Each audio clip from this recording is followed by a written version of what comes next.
En parlant de la présence et de l'absence de Dieu, nous sommes amenés à réfléchir sur la finitude humaine et l'infinitude divine. Et si l'on essaie de chercher dans l'histoire du protestantisme une réflexion sur le rapport entre la finitude humaine et l'infinitude divine dans la religion, cela nous conduit au théologien berlinois Friedrich Schleiermacher.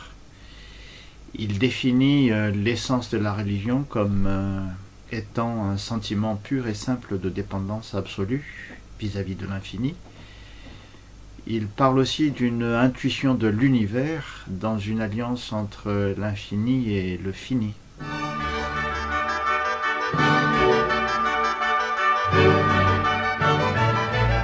Le fini peut-il tenter de penser l'infini ?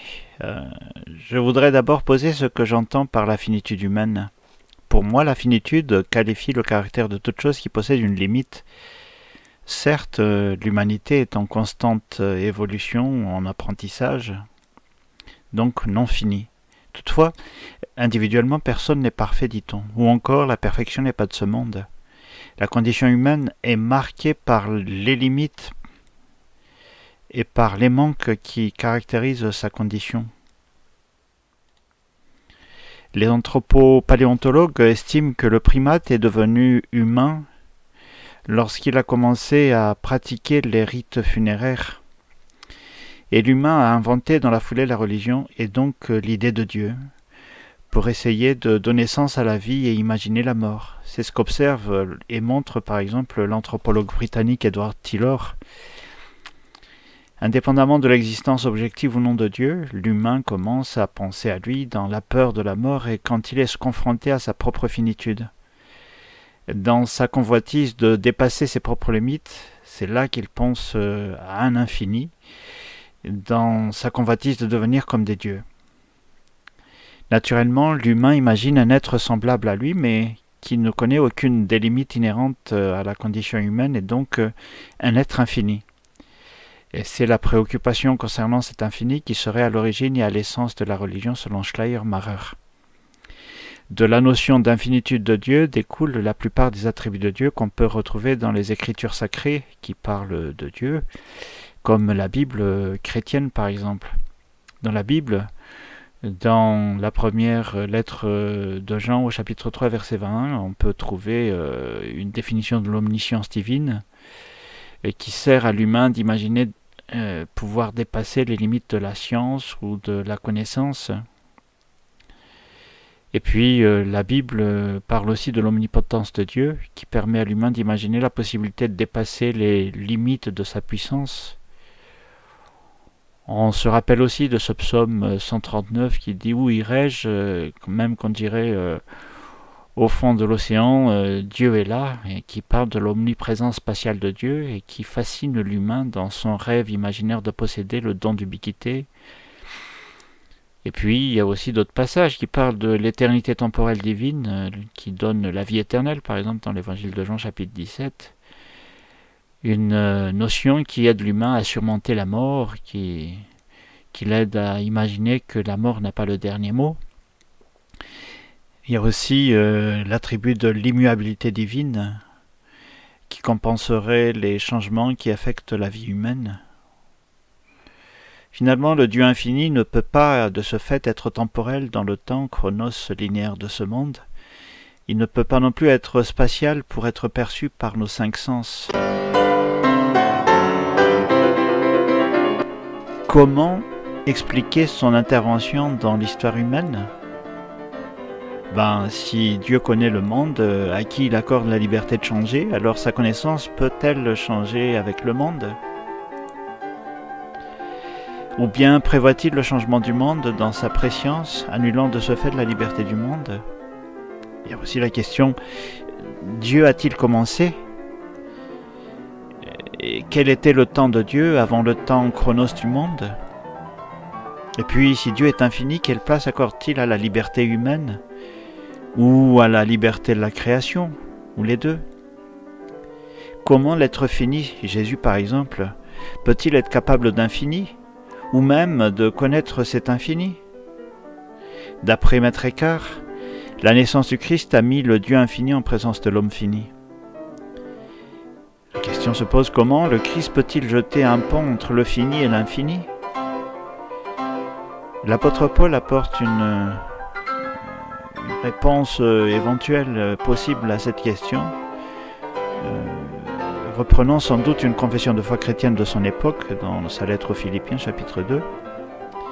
D'après lui, c'est en renonçant à son infinitude, à son égalité avec son Père, que Jésus-Christ peut rejoindre la condition humaine jusqu'à la mort sur la croix. Paul ne tente pas de l'expliquer davantage. La théologie des pères de l'Église a inventé la notion d'homme-dieu et de Dieu-homme, considérant Jésus comme étant à la fois divin et humain. Une autre réponse possible est proposée par le théologien philosophe d'origine allemande Paul Tillich. Pour lui, la mission de Jésus en tant que Christ ne présuppose pas l'élévation de l'homme au-dessus de la finitude, mais enlève seulement à cette finitude son caractère angoissant et tragique. Le Christ montre que la mort n'a pas le dernier mot et qu'il est possible d'être humain jusqu'au bout, car on peut faire confiance en la grâce de Dieu. Dieu sauve par le moyen du Christ en faisant passer l'homme d'une existence aliénée, autre que ce que cette existence devrait être, à une existence authentique telle que l'homme devrait être. La foi ne supprime pas le doute, mais la foi nous donne le courage de surmonter le doute. La foi ici est un courage, donc c'est chez Paul Tillich le courage d'accepter d'être accepté, courage d'être malgré le non-être, en puisant le courage d'être dans le fondement de l'être qu'est Dieu. Tillich utilise l'image d'un arbre dont le tronc a été abîmé, coupant toute relation entre les branches et les racines, et le Christ se propose d'être un shunt, un lien qui permet de nouveau de faire parvenir la sève depuis les racines jusqu'aux branches. Coupé du fondement de l'être, l'être perd le courage d'être et sombre dans le non-être. Dieu, en tant que fondement de l'être, permet à l'homme de se maintenir dans le combat entre son être et le non-être. Dieu rejoint l'humain dans ce combat par le moyen du Christ qui a lui-même vaincu le monde. Dans une version de la symphonie numéro 3, symphonie qui a été composée par Leonard Bernstein après l'assassinat de John Fitzgerald Kennedy, le texte a été réécrit par Samuel Pizarro dans cette version. Quelqu'un qui est en conflit avec Dieu, qui était rescapé des camps de la mort à 16 ans. Le texte interpelle le Créateur jusqu'au seuil du blasphème en demandant des comptes, mais se reprend en priant dans une nouvelle alliance des habitants de la terre avec le ciel dans une finale dissonante, associant la Shoah à l'esclavage du peuple hébreu en Égypte, et appelant au chemin de la réconciliation et de la tolérance, de la fraternité et de la paix. Et puis, autre question, que penser devant le suicide d'un adolescent? C'est un événement qui soulève la question du sens de la vie et de l'absence de Dieu. Que dire devant une telle atrocité de la vie?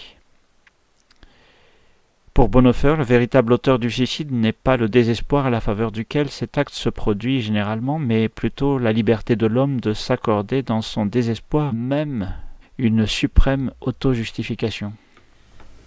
Dans la condition humaine marquée par l'absence temporelle et spatiale de Dieu, le philosophe allemand Emmanuel Kant propose un renversement de perspective. Non plus l'infini qui pense le fini, mais plutôt le fini qui pense l'infini à l'aide de sa connaissance limitée, assumée. Et Kant dit « J'ai limité la connaissance afin de laisser de la place à la croyance ». Voilà ce qu'il dit dans sa préface à la 2e édition de la Critique de la raison pure. Nous ne pouvons pas démontrer l'existence ou l'infinité de Dieu, mais nous pouvons le croire, et cette croyance résout les conflits de notre raison humaine en nous permettant de trouver une explication à la finalité de l'univers, mais cela nous sert aussi de mobile dans notre éthique.